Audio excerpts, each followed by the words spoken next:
Hi, I'm your co-host, Brooke Wooten. And I'm your co-host, Colin Brooks. And I'm your co-host and producer, Alec Wooten. And this is the Jacks of All Trades podcast. Our first episode features 2005 Florida Skateboard Hall of Fame inductee, the unofficial mayor of Jax Beach, Mitch Kaufman. We were privileged to sit down with Mitch and learn all about the 70s, 80s surf and skate scenes in Jacksonville, and of course, the legendary formation of Rattown, influenced by none other than California's Dogtown and Sea Boys.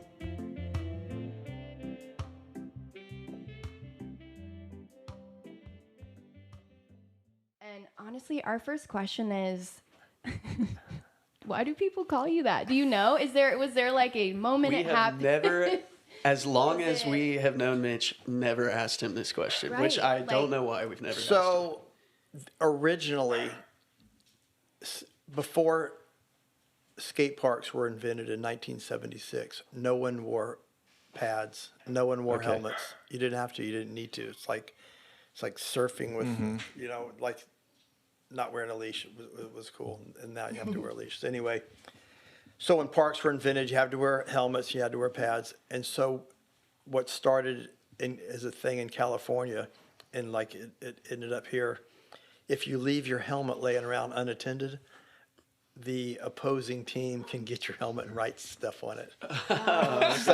So Plumer got my helmet one time at an event and wrote, King of, because we were already, the Rattown thing was already big. He writes, Mayor of Rattown, King of the Mice Myth. Oh. And I'm like, That's I thought awesome. it was so funny. And like, obviously I couldn't wait to get back at him. That's such a cool story. With a Sharpie on the helmet? With a Sharpie on the helmet. That's right. By the way, rest in peace, Jimmy Plumer. Yeah. And we have Legend. some questions about Rattown and Jimmy kind of Yeah. in the halfway point. So anybody that's not sure who Jimmy is, we'll you'll learn about him hear a lot shortly. about him on this podcast. Yeah, for sure. so that's how, that's really the first time that term had been coined, so to speak, Mayor of Rattown, but then it just evolved over the years because I kind of, where all my friends were going and moving, doing other things, maybe getting out of surfing so heavily, I stayed in it, tight. Moved to Hawaii and California and came back and did the ESA, and I was with the Hixon team, for a long time, and then Hixon closed. I went to Sunrise, and just stayed part of it the whole time. Stayed connected, yeah. Mm-hmm. So you said you've moved around a few places, but kind of as a starting point here, what was it like growing up at the beach? Jax Beach, I should say.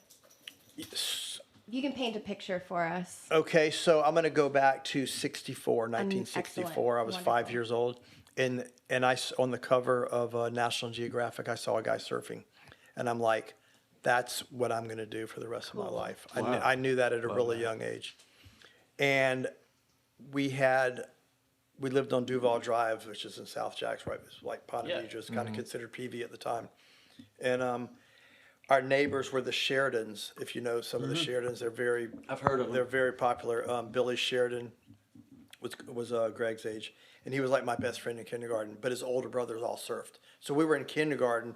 They had surfboards everywhere, laying around, and so all the older guys had surfboards, and we were way too young to go in the ocean by ourselves. But we could skateboard. So in second grade, Plumer was our neighbor, and we skateboarded together all the time in second grade. What a neighbor. Yeah. I know, it's like So seeing it and so start to fall in so line. Plumer and I grew up skateboarding together, and watched the evolution of the wheels and trucks, get better. But as far as surfing goes, when I was in 1970. So back up a second. Growing up in the 60s, Ponte Vedra Club was a big surf community. Was it? Oh, okay. Lloyd Wilson, Gil Howitt, John Tully was like the best. He was the youngest and the best surfer, and Sean Murphy was a really good surfer. Was it Our uncle. like your uncle? Yeah, your uncle now. Yeah. And Jordy was one of the cool guys, and it was just a great surfing community and culture. But I wasn't in the water enough. But in '70, when we moved to Atlantic Beach, now that's the hub of surfing in this town, the Atlantic Beach Pier. Okay. You had Dick Roseborough, Joe Rowland, Bruce Clellan, Larry Minyard. You had the best surfers and a lot of guys that people might not know these days, but they were big back then. Right. So I was like 11 years old, and all the surf shops are right there. Just a walk away. Just a 3-minute walk from my house. And all the best surfers, the equipment, Hixon Surf Shop, the Surfboard Revolution, the Surf Beast. And that's just, that was the place to be at the time. I was in 6th grade at Atlantic Beach School, elementary, and hooked up with Tom Roseborough, Scott Worthley, Zach Ness, and the whole surf scene just blew up. You know, my surfing just went, because I was surrounded by so many good surfers, and the older guys kind of took me under their wing, and we remain friends to this day. You know, Clellan, Rozo, Joe, Roland, Minyard, and then We got really close with Tully growing up. Yeah, and Tully was like so much better than any of us. He used to paddle across from to work. I didn't know that. He's crazy. He's like he's in super good shape even today. Yeah. He's From Fernandina. Yeah. No, well, not Fernandina. Well, from Amelia. across the ferry. He would just He would paddle? I did not know like that. He loved it. Oh, he loved to do across that. the river. Yeah, the river. He'd park at the ferry and paddle straight across because he's He just super loved fit. it. Yeah. He's super fit to where he had a backpack and he'd Dude, he did that all the time. Yeah, he'd get to work and change his How clothes. do you That get is home? hilarious. Just paddle back He'd paddle to his back. car. Yeah, he's super fit and he's fearless. He rides like 20-foot surf, Sunset, Waimea, Wow. Legend. Pipeline. So that corner was pretty busy at the time, like filled So with that with was surf that was shops. where surfing was happening. If you wanted a surfboard, that's where you had to go. the corner, like the corner. The corner. Hickson's was right there where Mezzaluna is now. The Revolution was right down the street. The Surf Beast was right down the street.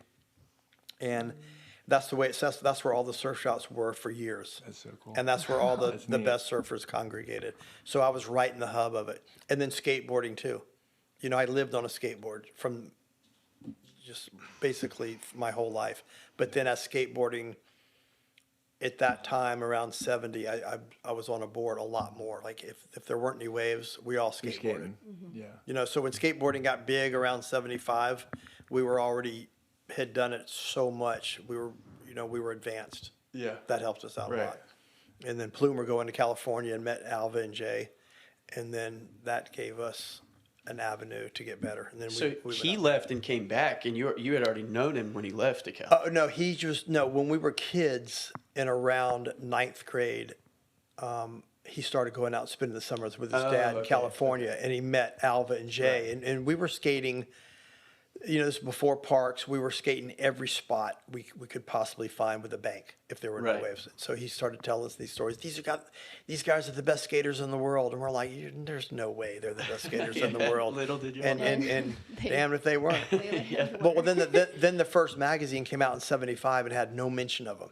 So it was like, and this is after a few years of Plumer coming back every year skating better. Right. And equipment was getting better, and the surf industry was really starting to make really good skate equipment. And then when the magazine came out, there was no mention of him, so we thought Plumer was full of it, like he was, like he Right. always was. Yeah, funny. and then the next issue came out, and it was all about the Dogtown guys, and it was all confirming everything Plumer had been saying for Wow. years, and we're like, oh my That God. must have been a huge moment for y'all. Like, what? Oh, it was crazy. And I remember being in 10th grade and the magazine coming out, and I was like, Plumer, where's your buddies? You know, we were in the same math class. This whole time you think he's delusional. Yeah, and there might have been some. But the stories are so outrageous, and unless you know those guys and go there in California and see them, there's no way you could ever believe the Can't stories. Right, They are yeah. so crazy, and they were so good. I was just telling somebody yesterday when I went out there and saw them skate. I was like, oh my God, like we will never be that good. Yeah. And but George and Plumer stayed, and they became part of the Z-Flex team. Yeah. That's crazy. So when you lived over there, did you spend a lot of time with them? And how old were you? Okay, so like when you lived so in as soon as California? we found out Plumer was telling the truth, the plan was. You're like, I'm over there. I'm flying over. Yeah, this is 2 years before we were going to graduate high school. So we have to wait 2 years to graduate and move to California. That was the plan. Well, then skate parks were invented after that. So that kind of threw a wrench in the works, but we were still going to go. And then Kona gets built. And then there was a park at the beach, Land O'Lee, and then Kona being built at the same time. And the park at the beach, because it was associated with Hearts, and that's who Plumer skated for, and then I skated for Hixon's. So they asked Plumer to work there, and then Kona asked me to work there. So we're like, okay, we will, because we will forego our trip to California Sure, yeah. to work at the park. And then so we worked there for like 8 weeks, and the surf was flat. There was no reason to miss work. There was no surf in the summer of '77. Miss work. Yeah. No reason to miss work. Well, when the first swell hit 8 weeks after it opened, Yeah. we didn't show up to work. Nobody, We didn't call in. We just went surfing. The waves were so good. All we did. And then after a week, they called up and they go, "Are you coming back to work?" And we're like, "What?" Y'all probably got a little bit of leeway for the first couple of days during that time, like that culture that time. You They should- didn't. If you don't show up for work anywhere, you should be fired. Well, immediately. yeah, I agree. I absolutely agree. You know, so after a week, they call us up, and I was like, "What? We're not coming back. You should be calling me We're up not to coming fire back." me." Like, no, we're like, the waves are good. You're like, I'll take a you're like- couple buck an hour pay raise. How's that? You're sound? like upset No, they're we not were- firing you. We were done. Like, we're done. And there was a big contest coming up, a really big contest. So we didn't want to work. We just wanted to practice for the contest. Yeah. Right. And then the contest came, and then we won some money, and then we went out to California. And Plumer had left about a few weeks before us, so he was set in the Z-Flex, Right. team. The I mean, team, it yeah. took him 3 weeks for them to just go, "You're on the team." Wow. And That's so he wild. was like, and then over the years, he'd been tightening his friendships with the Dogtown guys. So by the time we got there 3 weeks later, he was one of the boys. That's flat out. insane. So we stayed with Plumer. We got to skate the Dog Bowl, which no one gets to skate. And we skated with Alva and Jay and all the boys. They took us to pools That's so cool. and parks. God. And this is the golden era of skateboarding. '77 was the height of that whole movement. And I didn't really like LA because being from Florida, it's fast and dirty. Yeah. And I've been lot. there a couple of It's times. a yeah, lot. and I think this is like almost 50 years ago, and it was like, wasn't that cool? And it wasn't until in the 90s when I started going to Oceanside area, like Encinitas for the U.S. championships. That's California. Okay. That's the cool place. Good to know, Oceanside's probably I'm my like, this favorite is California. wave I've ever I love surfed. it. And so then so that was in '77. In 1980, Z-Flex needed a sander because they got an order for a bunch of surfboards. So they called me up, and I flew out there, and I was a sander. Like, it was just, Really? it was, I didn't know that. It was so cool. me and Jay and George Wilson, and then Kent, the owner, Jay's Wow. dad. So we made boards every day. We surfed every day. Jay would wake me up at dark every day. We'd go surfing at sunup and then go to work. That's incredible. Work all dude. day and then surf. And I didn't really like cold water. It was like cold every day, but it was like a great time. It was 1980. Jay wasn't really skating at the time. We went to the skate park one day, Marina Del Rey, and they're like, Jay's here. And they gave him a helmet and a bunch of pads, super expensive, because, I mean, that was Jay's life, like, here, Jay, just take this. But we walk out the door. He didn't even see. We weren't skating. We were there to watch Alva skate. We walk out the door. He goes, "Here, you want this?" I'm like, "Yeah." I still have the helmet. Really? To this that's day. so That's cool. awesome. And I just change out the pads Yeah. at sunrise on the inside, and the helmet still is perfect. And Jay and I became like really good friends. And then that was in '80. I came back, and then the next year in '81, Rozo calls me up and goes, "Hey, sell everything you have, arrive in a pair of baggies and a T-shirt, and I will take care of everything. We'll put you to work. You need to be in Hawaii." In Hawaii, I was So I did. Like 2 days later, I was in Hawaii, wow. and we just made boards and surfed, and that went on for like a year or so. And you were what, 18 at the time? No, or and I was 19, 22. I think I Okay. turned might turn 22 in Hawaii, and I'd like to be out of town for my birthday, so I was there for when I was 23 and 24, and then one year, then when I came back, that's when Hixon was putting the water weapons team together. Oh, in, yeah. in the Oh, early cool. in the early 80s. Okay. Yep. Chris was pretty young, but Chris was on the team. Huge team, John Cuss, and so he asked me and Ray Henson to be on the team, and he was going to give us our own little signature model, Ray and Mitch series. And that's when they were blowing up the local surf scene with water weapons, and we had a really good team. And then I Awesome. got back into ESA, and then I think that's such a cool name. Water, Water weapons. I was just weapons, about to yeah. say Oh, that. so That's it's so not- cool. My dad still has one. Tim The little New one. came up with Wow. it, and it really breathed life back into surfing, and that was their plan. That was kind of what we were going to ask next was like, when did surfing in Jack's Beach kind of evolve, develop, blow up? So Yeah, so I jumped ahead a lot.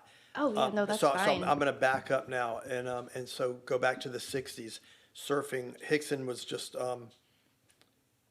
leading the whole scene with all the new boards coming out as designs progressed, and so Hixon had the best team. And throughout the '70s, we were, we started going to Hatteras in '75 for the ESA contest, and so that was just an era of surfing and skateboarding progressing really fast, and that was where Rattown came into play. Awesome. Where with actually Plumer telling us about these guys in Dogtown, that probably started at '74. So we're like, well, if that's Dogtown, we're Rattown, And when you look at the Jacksonville Beach surf scene and skateboard scene, it's this tight knit group of Fletcher kids, Yeah. And there's just eras, the era before ours, and even the guys that are like 2 years older than us were really good, and then we're like that class of '77. And then the next group of guys was really kind of Chris Wooten's gang, that Hixon gang. And like my crew was out traveling and gone Hawaii and whatever, California. And so that's when Hixon put that scene together. So, but when you came back from Hawaii, do you think that's what really kind of like fueled it and like sparked that? So like that next Hixon surf air, like the wave. So Hixon wanted to kind of capitalize on Ray Henson, who was one of the best surfers in town, and I was traveling around a lot. He just wanted to pull us into the fold to capitalize on our whatever notoriety we had at the time. Shout out to the good people at Sunrise Surf Shop. Sunrise Surf Shop, supporting local athletes since 1976. Sunrise has all the soft goods, hard goods, and accessories for all you surfers and skaters out there. So come on up to Sunrise and let us get you squared away.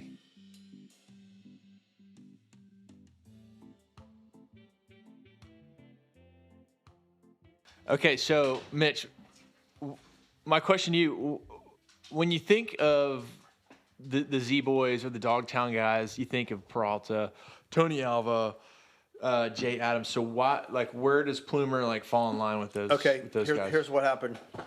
In the early '70s, just like here in any other big surf town in the world, and I make this comparison a lot because Jax Beach had a great surf skate community, as did Cocoa Beach, Kelly. and Virginia Beach, and like Huntington Beach, and the Gold Coast, and like all over the world, every country that has surf. So in Santa Monica, the Zephyr Shop had a surf team, and they had some kids on the team. This is in like '73 and '74. Well, and skateboarding was big, surfing was big. It's because everybody was a surfer first, and you just skateboarded when you weren't surfing.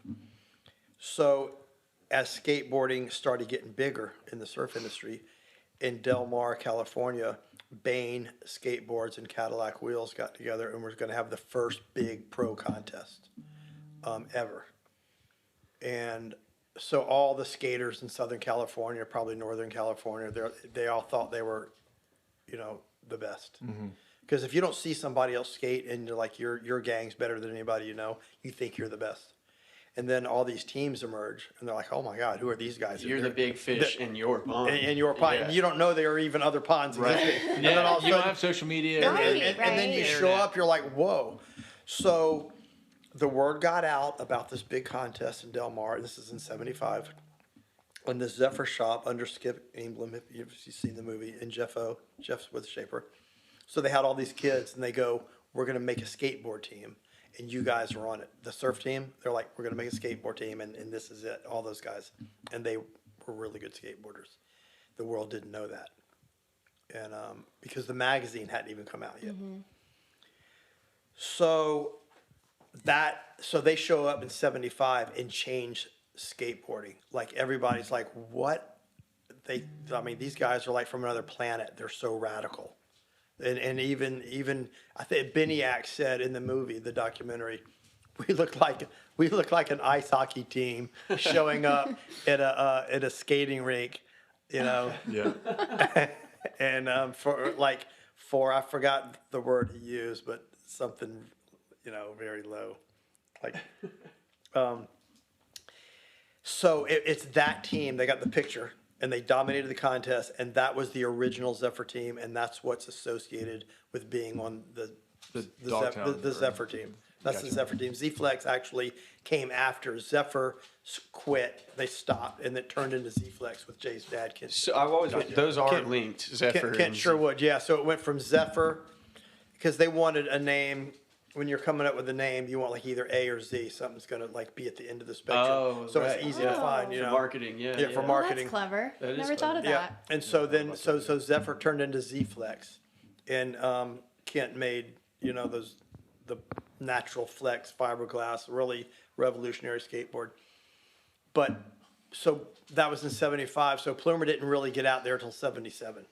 Okay. And so he he's- just came a little So later. he's what's known as the second generation Z-Boys, and it was George and Marty Grimes, George Wilson, Plumer, Marty, Solo Scott, who's a big surfer, and Jay kind of at that kind. Jay was like he was kind of over it. He was already phasing out. Just Jay's so, if you know Jay, you can't contain him. He's a wild man. He's just like Yeah. it's just there's nothing like him. But these guys, to clarify, they were skating like the bean. We call it the kidney pools, the kidney shaped pools, right? Like that was their. That's kind of how. Well, the any dog, pool, any pool, like the dog bowl.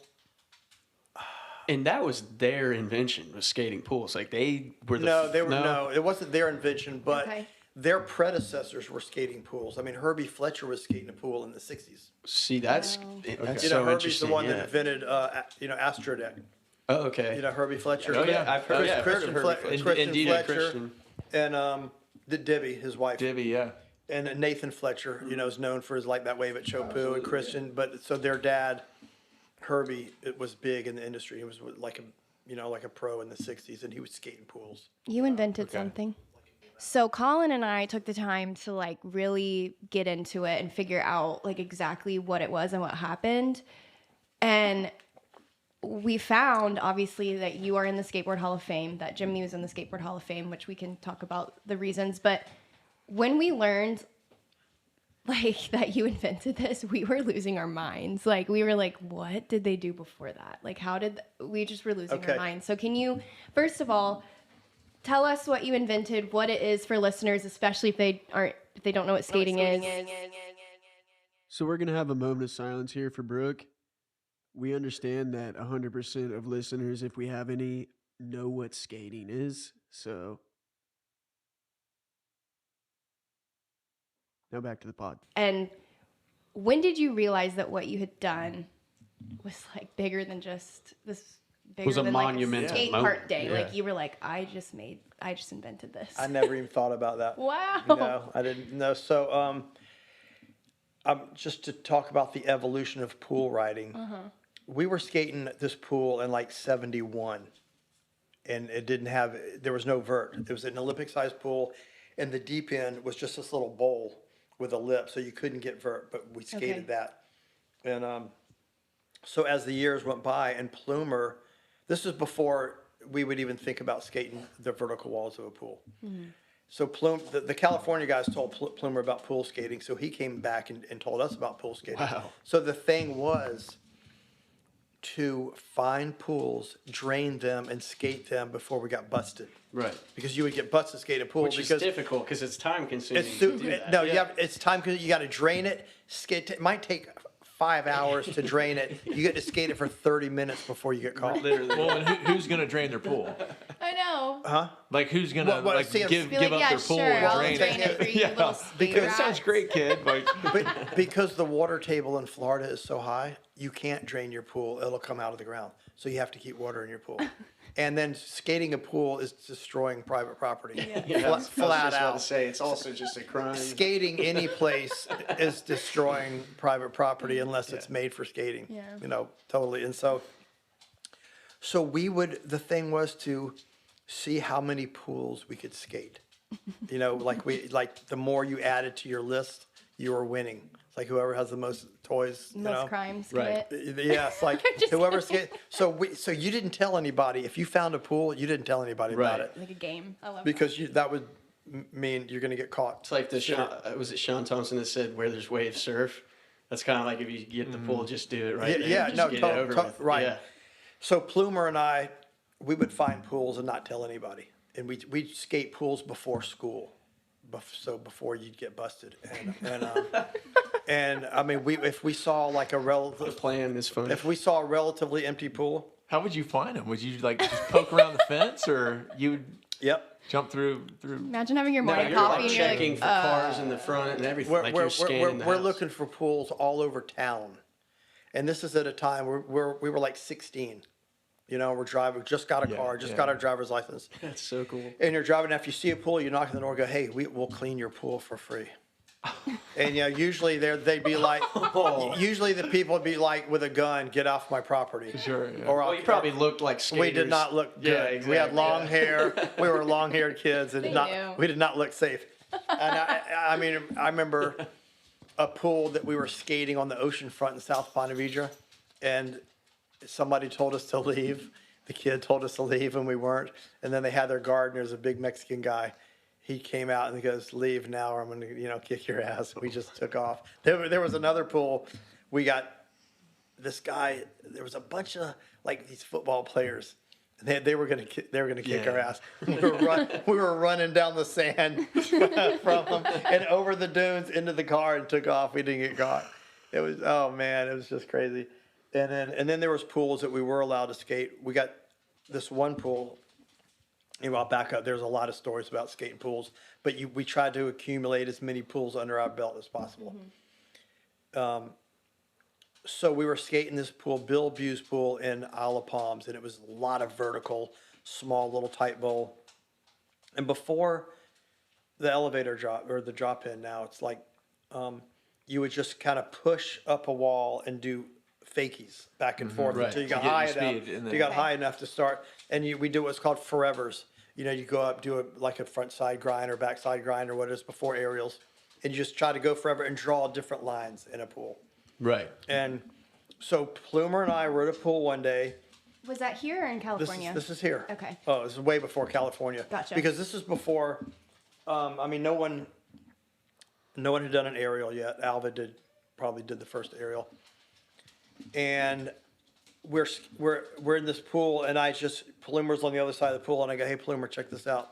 And I got in position to do an elevator drop, and I looked down. I'm like, I don't know, and I pulled back, and he saw me from the other side of the pool, and he's probably going. Challenge accepted. He probably looks and goes, I think he saw the possibility. So were you aware that you were inventing something at this moment, or were you just messing around? I was just messing around. Messing We around. weren't trying to invent anything Right. because the way Because you didn't even know it was the gonna be thing, perceived that the way. way almost everything's invented is by accident. You're not Yeah. Right, trying to exactly. invent something. You're going as fast and high as possible, and then something happens where you go a little bit higher and make it. Right. Like, oh my God, I just did an error. Then I'm talking about basically surfing right now. It's a good way to put it. Yeah. Yeah, and the harder you push her, I think that's how an aerial got invented with Alva, was hitting the coping so hard, and he like grabbed launched off grabbed his rail, he bounced off the coping. And realized, oh, I could try that. And again. made it, and then he started going higher and higher. That's how aerials were invented. So So Jimmy saw you. so and was Jimmy like, saw me, and I watched him. And then he set the board. I'm like, oh my God, he's not going to he's never going to make this. gonna- How deep was the part of the pool that he was dropping into? It was all vert. Oh, so it was like It's all vert. Whoa. There, okay. there was like So you're like, he's just gonna fall. this is the hardest pool to skate because there was this much. There was like 2 feet of curve. It's like this. And like 5 feet, bottom. there was like 2 feet of curve and 5 feet of vert. That's why it's a really hard pool to skate because Yeah. there's like hardly any transition. So Plumer tries to make it. Plumer, I'll hand him this. He is a little crazy, and that's what made him so good. Yeah. Because Willing to try was that. he was Yeah, like the fastest. Thanks to those Dogtown guys, he was the fastest skater. One of the fastest skaters in the world. There's probably no one faster than him. Wow. On the vert. He had the world record for staying the longest on the tiles across. Wow. Did Yeah, you really? which means you got to go really fast because centrifugal force Yeah. will hold you on there, and he won. Wow. Yeah, he won that. So he tries it and eats it, and when I saw him, I'm like, oh my God! If you just slap your front wheels down fast enough, you can ride it out. Yeah. So I tried it and then ate it, and then I thought, okay, if I'm a little bit quicker, Lift up. I can make it. And then I made it. So Plumer likes to claim, and, you know, he's partially responsible for sure. It's like, yeah, me and Mitch invented the elevator. I'm like, you didn't invent the elevator. You know, that's been going on for 45, almost 50 years. My dad's told me about y'all's banter together. It's hilarious. Wow, dude. That is a whole nother. Yeah, whole nother podcast. That's a whole nother. Yeah. That's a whole nother comedy show because he takes things so seriously, and I'm just kidding, and I can just get him going. So I can go, Plumer, you were never, you know, blah blah. I could just say something to him and just set him off, Dude. And it's like, and he was so. He's wired differently. He is wired differently, and he doesn't realize that we all had so much respect for his talent. Like we had. You don't think he ever really? No, he felt that. No, he feels like he didn't get enough credit. Really? Like we didn't worship him enough. And I tell him flat out, Plumer, you are the man. You're the man. Like you are like you're the best. You know, I'm not taking anything away from you. And if I let you listen to some of the recordings, like Mitch, you better realize Dude, I'm the man. My dad has shown me. My name should be the mayor, not yours. I think Did he say that? I think he was jealous of the fact that they called me the mayor, right? And listen, he went out to California. He was never even a Rattowner. Okay, he was Hart's team. No. He was Hart's team. Oh, Dave Hart's Weber was in Jax Beach, right. And we were Atlantic Beach. So they weren't Rattown. They were not. Atlantic Beach was Rattown. Gotcha. You know, and we were. And That's a great thing to make that discrepancy. Our little gang was the Rattown, as opposed to Jax Beach. Hixon's was Rattown. And if you're in Jax Beach and Ponte Vedra, and then Ernest Shadd or Billy Sears came up with Ponte Vedra's Meat Town. Meat Town. Why Meat Town? Meek. Meek. Oh, Meek. Like a meat coat. Okay. Like a meat coat. Like proper. Yeah. Like I rich.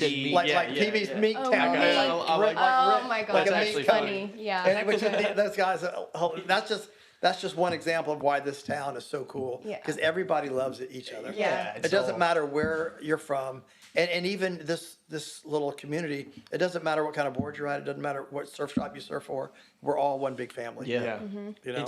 It's like competitive banter. It's not. It's totally real, like when we rivalries. when we travel, we're one team. Right. Yeah. You know, the only The rivalry kind of only the only exists rivalry here. is only local. Thank Yeah. you. And then it's gone. Right. Contest that comes to mind that I think really kind of like paints that like a perfect picture to what you're saying is the Matt Gray contest that Dane and Wayne Satterwhite put on every year.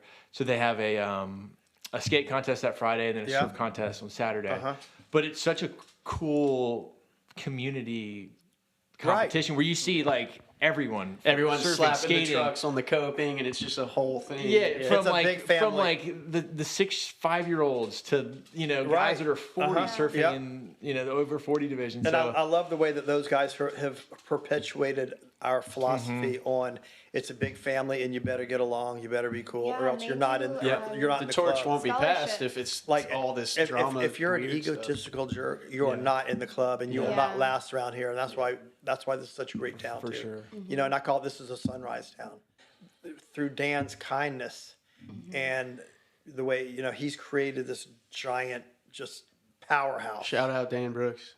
Yeah. he's a great guy. He's a great guy. I know we spent Without so much time him, talking a about lot our of dad. We this need to is- talk about your dad. Your dad's an amazing guy. Oh, Dan is like I love Dan. like. We got to have him on the show. I know. yeah, I know. I'd absolutely. love He's to for hear sure. about Funny it. enough, he grew up on He's a townie. he's a townie for He's sure. a townie, and the way we met Dan. The way we met Dan, we were little kids. We couldn't even drive yet, and he was a ding repair guy for Aqua East. He came down from town, in '73, which was later, in the whole progression of things. Dan was a ding repair guy, and we drive by on our bikes because we were on bikes. We were probably 13. No, we were 14 when it opened. Right. And 15 as time went on. And we like, kook. We ride by on our bike and see Dan fixing dings. Kook! And then Sandy opened Sunrise Surf Shop in around 75, I guess. And then eventually Dan started working there, and eventually, he started the transition of buying it. Chris Newell's dad Chris Newell, who his mom is married to JD.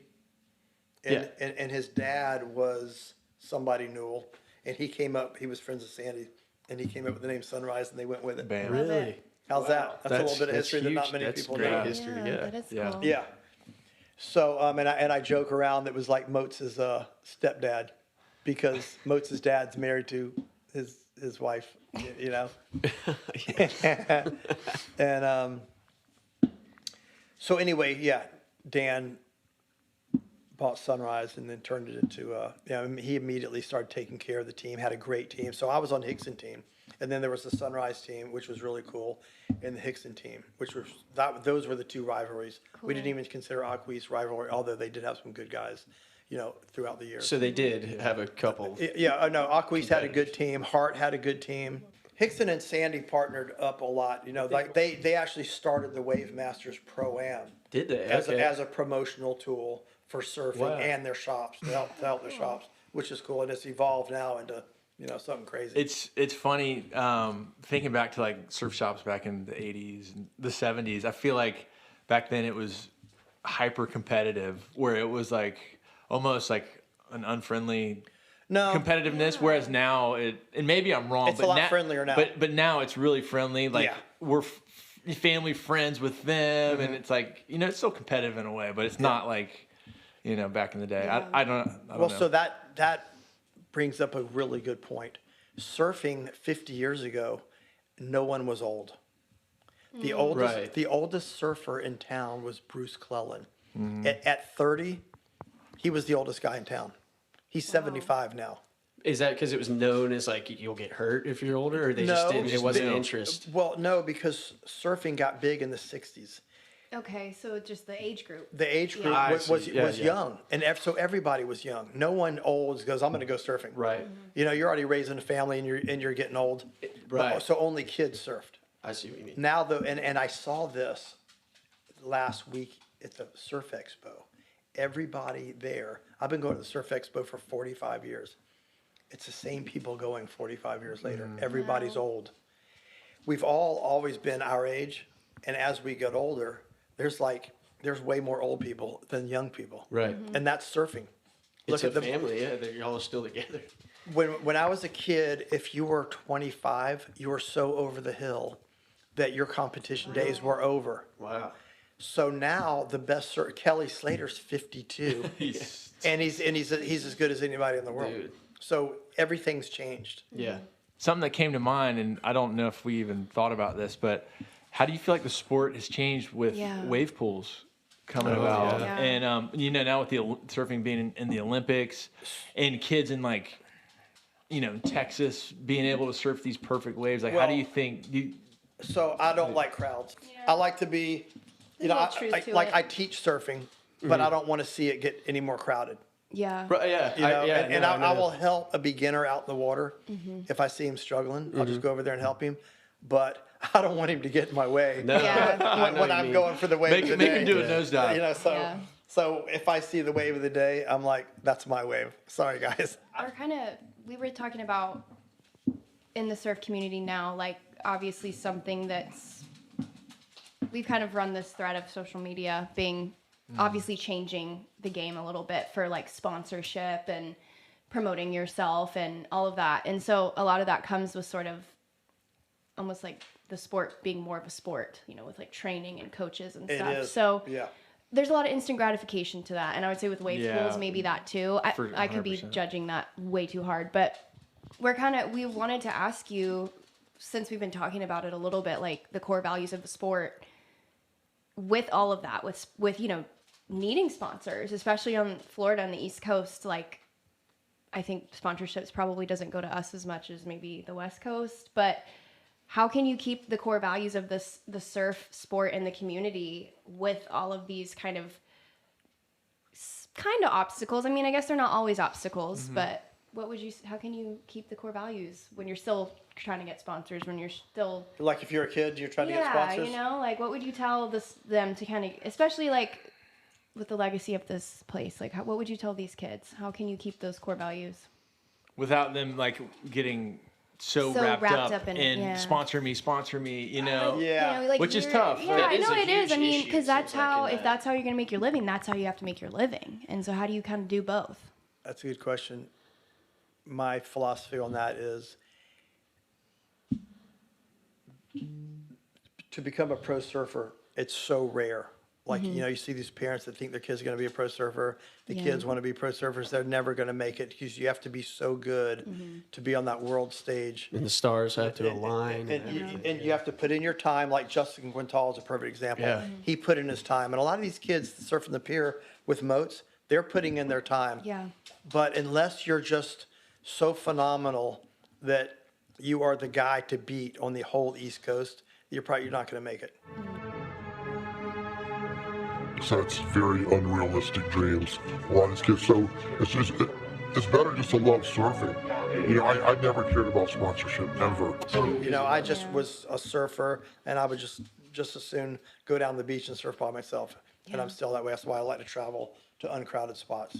Well, it sounds, you know, because like talking about how you were saying everybody at the surf expos, same people you've seen. It's like obviously your generation and maybe the ones before and below you have done a really good job of keeping those core values. Yeah, they So, still love the sport yeah. and they're still into it.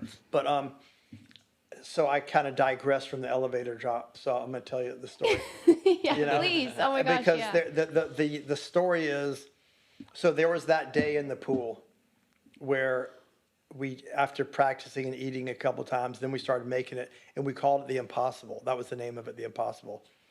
And so it was just me and Plumer, so no one had ever seen it. So we started doing it in pools and places, and people still wouldn't even try it for a long time, for months. Oh, really? Yeah, no one was doing it.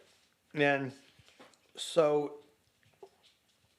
then in that contest at Kona in '77, everybody from the East Coast was there. Skateboard magazine was there from California. Everybody was there, and I didn't have a great run, and no one had ever even tried the elevator drop on the tombstone. I might have climbed up there and looked at it and then got back down, but I need to do the elevator You drop. had not done it from there. No. And this was the moment you're going to do it? Yeah. Oh, God. So we're in so check this out. We're in a contest, and my run is the last run of the whole contest. Like there was a slalom So all event, eyes there are was on you, slalom too. event, freestyle event, the bowl event, all these events, and like a couple hundred people probably. And this was the last run of the whole weekend. And I got up there, and I ate it. I tried it, and I ate it. But I realized in my mind, just like the first time I'd ever done it, if I slapped my wheels down quicker, you know, and there's a big kink from the tombstone to the bowl, and that's an obstacle. So I realized this. So I ended up in a pile, and when I got back up, there's like 1,000 people around the park watching the contest. They all start cheering, and I run up, climb up there, no hesitation, just drop and make it. And ride out in the I just contest. got chills from that story. That's it's crazy. and What was the look on their face? well, so I rode out of it, and just since it was the contest is over now, so the crowd just converges on me. And Wow. and so they held up tens across the board. I'd won by a mile. Oh, my God. But then Bruce Walker, this is a big pro contest, and that was the heaviest thing anybody had ever seen. Even Skateboard magazine goes, Stacy Peralta was there. And they're all going, that's the heaviest thing I've ever seen. That was the heaviest thing ever done in skateboarding at the time. Are you just euphoric, or you're not even realizing the impact of what just happened? Not even realizing. Really? You know, it's like, because it was just in the moment. Yeah. And there was all the manufacturers in the industry were there because it was the biggest contest that had ever happened on the East Coast. It was big. And they're just giving us trucks and wheels and equipment, and I'm like, give my friend some here. This is your friend here. Jay. 20 bucks. And then Skateboard magazine goes, that's going to be on the cover of the next issue. You know, dropping in. Wow. Well, by the time the next issue came out, which was like over a month later, now everybody's doing the elevator drop. Oh, so it wasn't like It wasn't as monumental as it was that day. Yeah. But because just like the aerial, once people saw the aerial, see when the Californians would get a picture in the mag doing something that they didn't even make, they didn't even land it. Oh, you know, they would because just get a still. in a picture you could make it look like. Yeah. Well, the East Coast guys would see that, and they think Fake the they pictures. think you're making it. Yeah. We would think they were making it, so we would make it.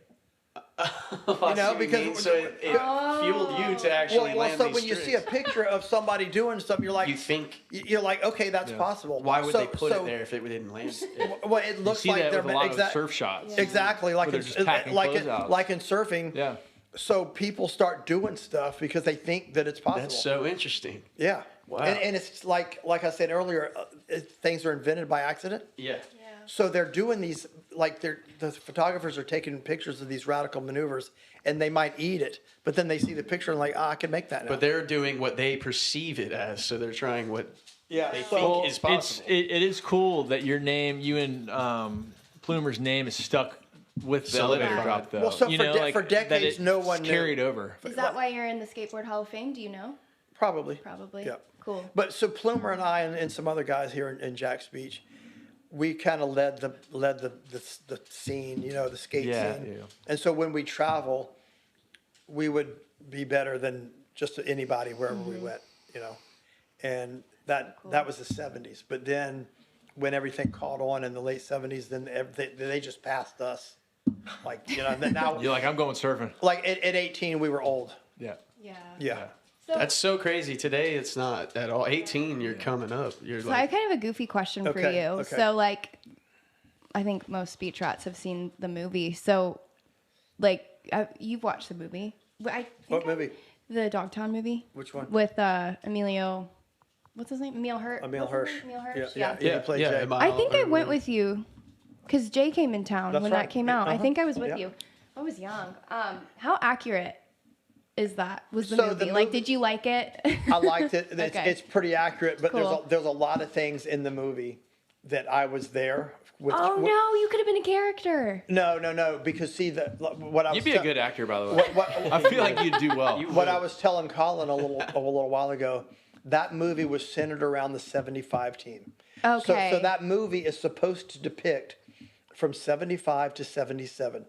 That's the timeline from the beginning to the end, 75 to 77, because in the beginning, it's the skate team going to the contest. Right. Okay. At the end, they're at the Dog Bowl, which was 77, and Peralta comes up. And they go, Peralta, where you been? He goes, Kona Bowl.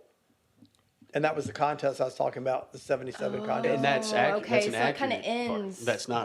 But in between those 2 years, 75, 77, in the movie, Brooke, there's stuff that happened in the 80s all through there. Oh, really? Okay, So they so just they pulled from they the took wong the timeline. story and they Got it. Hollywoodized it. yeah, a So lot of should times I hear it's Jimmy- like a For the time general thing. public. Yeah. Should Jimmy have been in the movie Not really, because really? he wasn't in that timeline. timeline? know. Okay, so they plucked timelines to make Well, it. like yeah, when that gotcha. movie ended, the scene that was depicted, that's about the time Plumer came in. So Plumer came in right when the movie ended. Wow. Wow, cool. Kind of ironic. Wow. I didn't see Yeah. I didn't know it was that early. I thought it was like later. So check this out. They showed Jay shaving his head.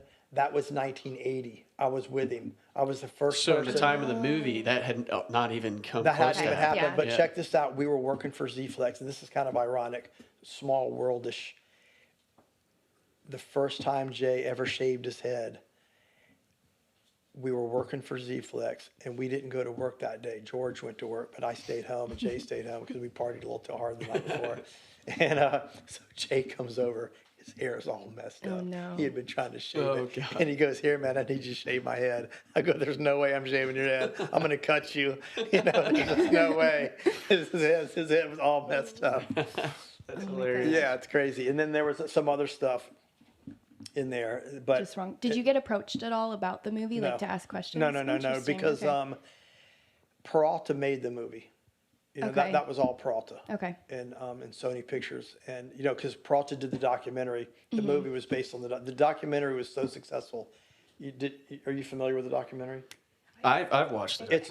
I've seen it 50 times, Okay. and it was Better than the movie, you think? Oh, way better. Cool. It's real, Yeah. and it's the best documentary.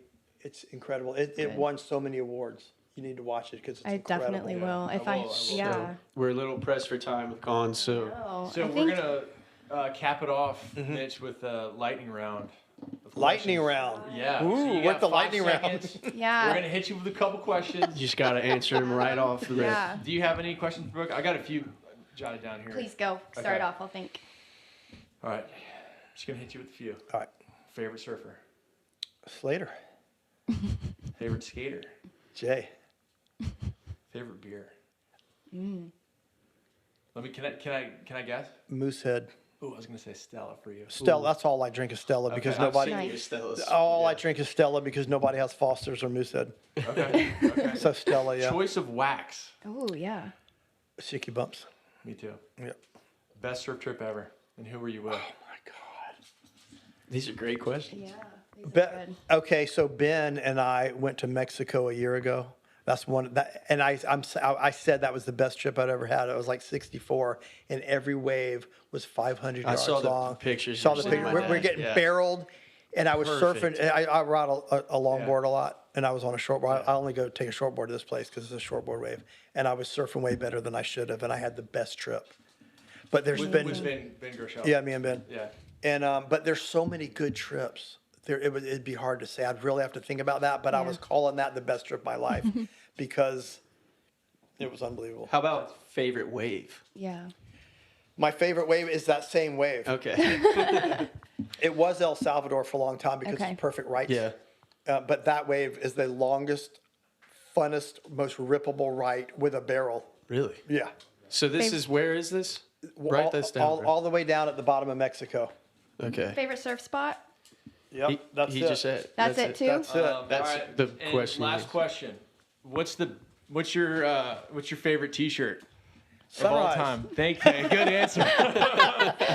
For sure, Sunrise. Well, thank you, Mitch. This was great. Yeah, this is Maybe awesome. We're gonna after this, I'm gonna couple days from now have it edited and stuff, and Yeah. then try to Stick some maybe take things together. out that don't mean anything, Yeah. put things in that do, Yeah, and we'll yeah. see what's up. There's a lot of rambling. Thank you. No, it was But I think it was excellent. good. I think that's And a good thing. we just want to say that for our listeners, a lot of people and places were listed that you might not know about. So check out the links We're gonna in have our descriptions of everybody. in our description. that are Yeah, that important to you be- can check yeah. out some more about places and people we've talked The about mayor. with the Got it mayor, done. Thanks, Mitch. Thank you, y'all. Mitch. the Thank only y'all. mayor that's reigned for how long? Longest mayor's reign of all time.